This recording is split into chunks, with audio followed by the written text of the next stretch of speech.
Welcome back to our program with the Intergenerational Poverty Community members here in Cedar City and Iron County. We got a lively discussion going on about programs available to help people get into housing, stay in housing, and let's pick it up, Neil. Yeah, and Peggy, you were saying something off air about how critical it is. When we think about all of the types of housing assistance that we have and the different, the variety of programs, our most successful program is the homeless prevention funds. So whenever we have access to those and we're able to assist people that are currently housed, keep them housed, that's where we see the most success in long-term self-sustainability. So if we keep people out of, being evicted, having to find new housing, spending more money, there's less of a chance, that disruption. So keeping someone housed using those homeless prevention funds. So along the same reasons that Derek's explaining about this, new product that he's got for renters is the perfect example of helping people bridge that gap. So the people who are renting through Netgain give you more ability to help more because they are there when your funds run out? Yes, absolutely. And I think Derek talked about that before, kind of prioritizing where he directs folks for assistance. So, starting with Utah Rent Relief, then reaching out to other sources like Karen Chair, Canyon Creek, in hopes that we have those homeless prevention funds. But I think the extra benefit is the ability of the credit reporting because, Derek's statement, that credit report is sort of like the key these days, or it has been. Yeah, and I always wondered, and I didn't know what the low point was where you actually moved into mainstream. I mean, I wasn't sure what low was. It seems about 620 seems to be the magic number right now. And 620 is still not necessarily sketchy, but that's kind of like 620 you can start doing stuff. 680 is like where the magic can really start. So anybody listening should know their credit score, should know exactly what it is, and if they're around the 600 range, they should actually get a copy of their credit report and take a look at it and see what steps they can take to raise that credit report. Yeah, there's companies like Credit Karma I was just and going to say stuff that. that gives you different tips. And Credit Karma's free. And one of the things that Credit Karma does, so similar to the program that Derek's explaining about the credit, your positive rent reports being reported to credit, Credit Karma will also do the same with utilities. So you can plug in your utilities and Credit Karma will get that as a positive reflection on your credit score. So the more information the credit companies have on consistent payments, then the better off you'll be with your credit score. Because that's what they're to do. They are rating you based on your ability to pay people money and make your payments on time, right?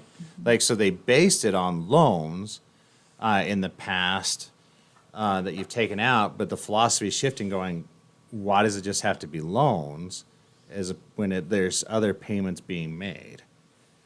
So that's where you're starting to see the shift. It was fascinating when I was in San Diego at the National Apartment Association conference.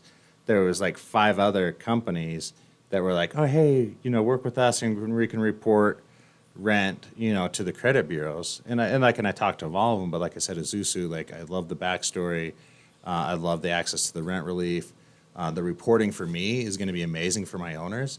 So monthly, I'll be able to get reports like, hey, we opened up 5 new people got credit scores, and we saw an average increase of credit scores. I don't know who they are, but just as a general over my broad portfolio, hey, the average credit score increased 5 points over this month, and different things like that. So it's going to be massive because I love the way most of my owners work and the way they are philosophically. And all my owners are like, hey, we can make lots of money if we can help people, and there's a cool story with it. It's even better. So I can use that as a marketing tool for owners to recruit more of them to be like, hey, here's what we're able to do. Here's how we're able to protect your investment. Because that's really one of the most important things. Hey, they're not going to tear it up. Are they going to be able to pay rent? What happens? That's why I've hired, that's why I have Shauna as my housing advocate to connect people to the resources. And she does an amazing job at that. Then adding this is just another thing for me to recruit owners and separate myself. Like it's all business. Yes, we're helping people, but it's also business. This is how I use it. This is part of my promotion to owners. Here's what we do. And as I pitch that to owners, they absolutely love it. Okay. So you had another program that, So the other thing, so we talked about now, hey, once we get them into the unit, right? How it can benefit them. The other big hurdle right now is getting people into units, especially over the last couple of years.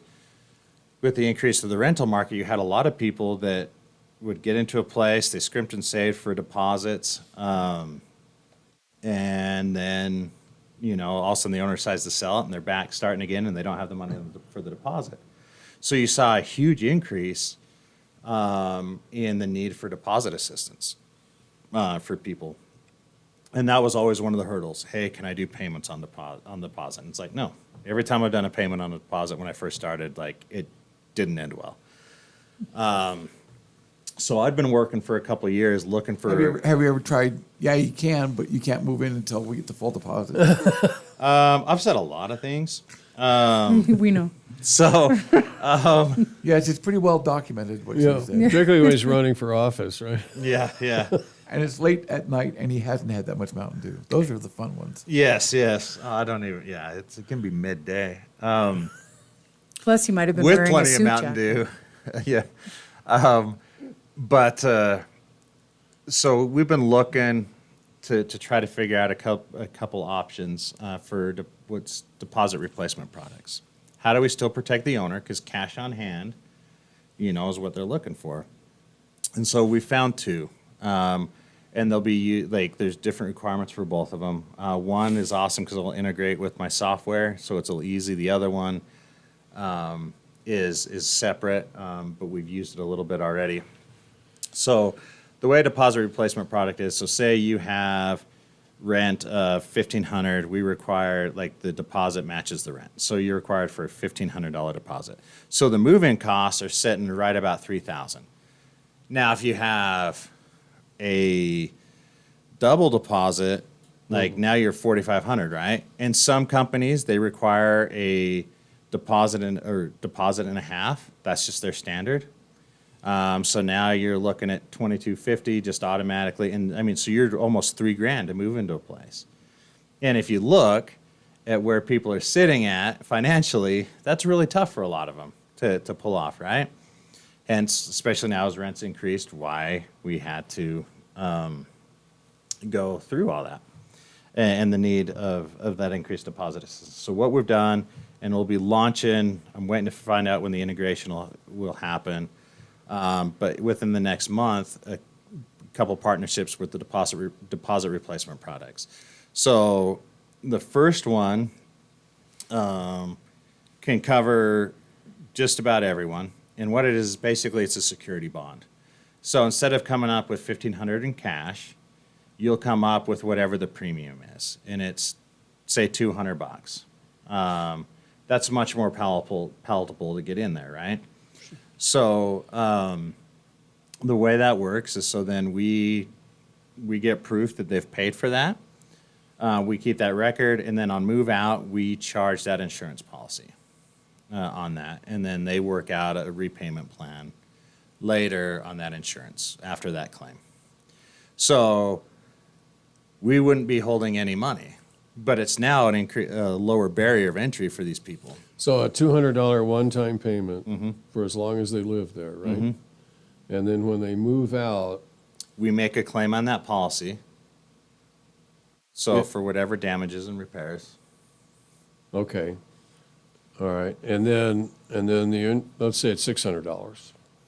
So then this company goes back and, hey, this claim was filed for $600.